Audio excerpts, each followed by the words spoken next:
Hello everyone, Don here with the next update on the Corsair project. This week I didn't really get to work on this thing at all. Monday my refrigerator's giving me fits and I had to tear that apart and fix that, so that took pretty much all day to get that thing going. So now everything's working fine on that. I was having a problem with the ice maker wasn't making any ice, the freezer wasn't getting very cold enough, everything.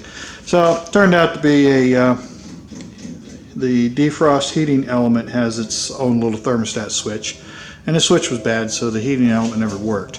And what it was doing was causing the refrigerator to, the evaporator to ice over, and when it ices over, your refrigerator goes warm, freezer goes warm, so and such. So anyway, I spent all day tinkering around with that, and then had to run into town to find the part, so I had to run to a couple different places to get a part for it. So, and then the rest of the week I needed to do some metal cutting on the CNC. I needed to make some parts. So I had to clean that all off and cut up some aluminum pieces. What I wanted to do was get the turbos on the car put into a position where I can build up some custom headers for it.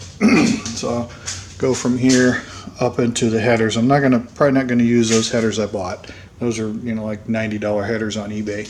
I'm going to be doing some unequal length, but they're going to be custom length. So this is what I had to make here. I had to make this little horseshoe piece here to hold the turbos at a given angle, and then the second brackets back here.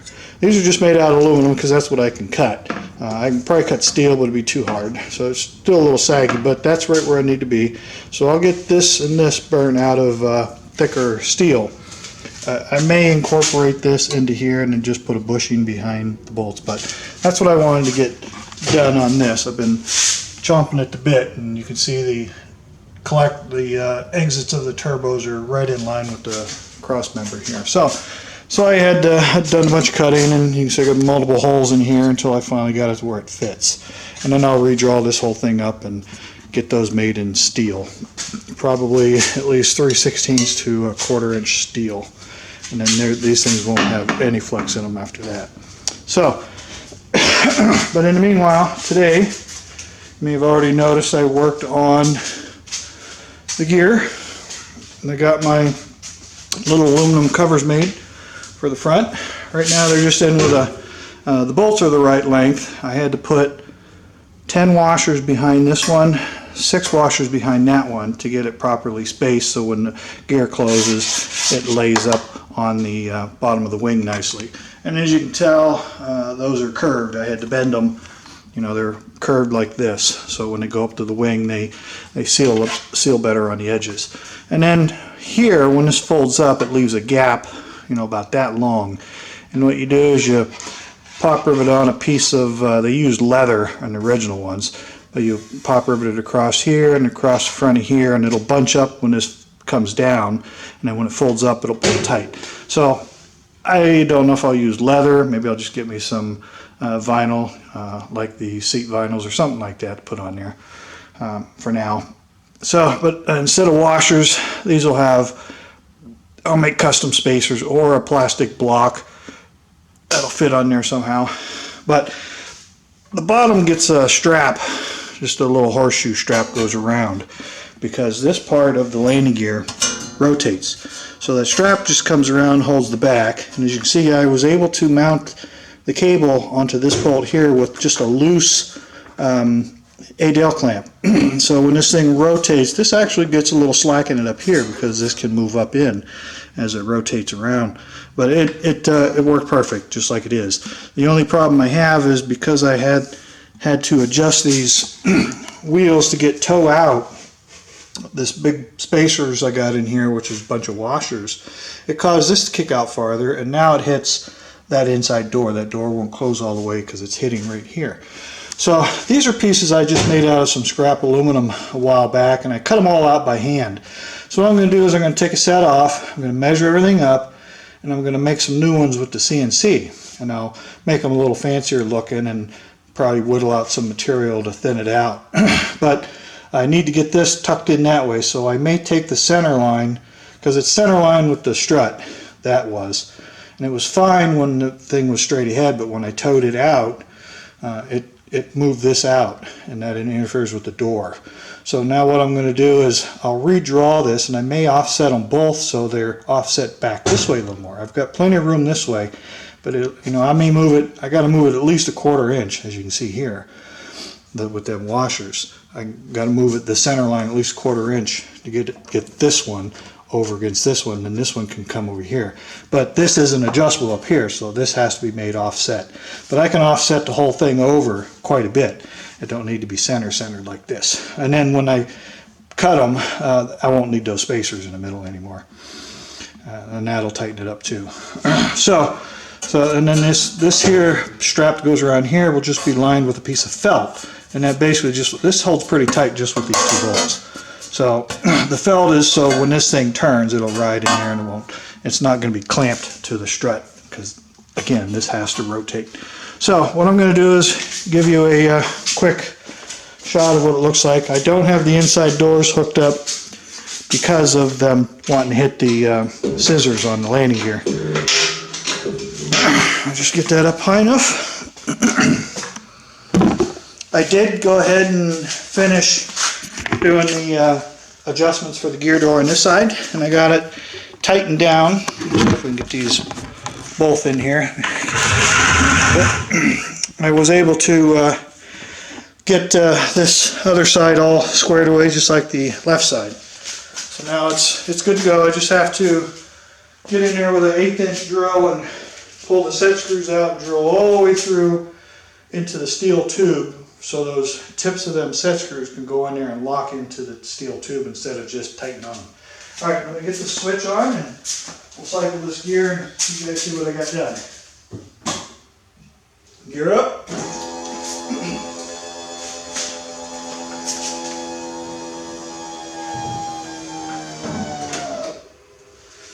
Alright, I can show you what it looks like when they're tucked up on there. Under there. You can kind of see how that looks. And again, you can see here, this is hanging down, so if the door comes up, it hits. That's as far as it'll go. And they're both exactly the same. So just a little bit, because this was all originally done before I did the toe in. But you can see, there's the gap. So when I make a piece for this, it'll just be pop riveted across here, and across here, and it'll be tight when it's closed, and then you won't see any of this, and that'll seal that up nicely. And you can see how this fits good nice in here. You know, it fits nice up on there. So both sides are the same way. Same thing. And now the gear, as you noticed, they both went up nice and good, and the door pulled nice and tight. So that's a plus. It's a good thing. I did try to take the wheel off on the right side over here to see if I could move the brake caliper. And when I pulled it off, I noticed I didn't have any grease in the bearings yet. That's why the cotter pins wasn't bent on it. It's like, so it's a good thing I pulled it apart, because I have to re-grease the bearings. So that side is done. This side over here, I still got to pull the wheel, grease the bearings, put it in, lock it down. And then all the linkage, those scissors all need safety pin as well. I do notice the flaps need to be all safety pin still. Alright, we're coming back down.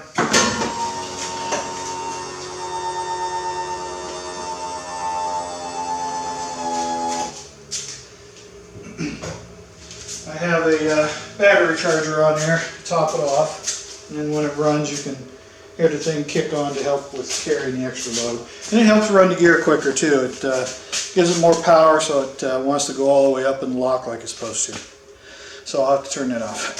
So what I need to do now, make a couple little straps for the bottoms of those. Find some felt or material that I can use to wrap them with. It's just a for chafing. I need to pull my spinner off. I need to remeasure the bolts.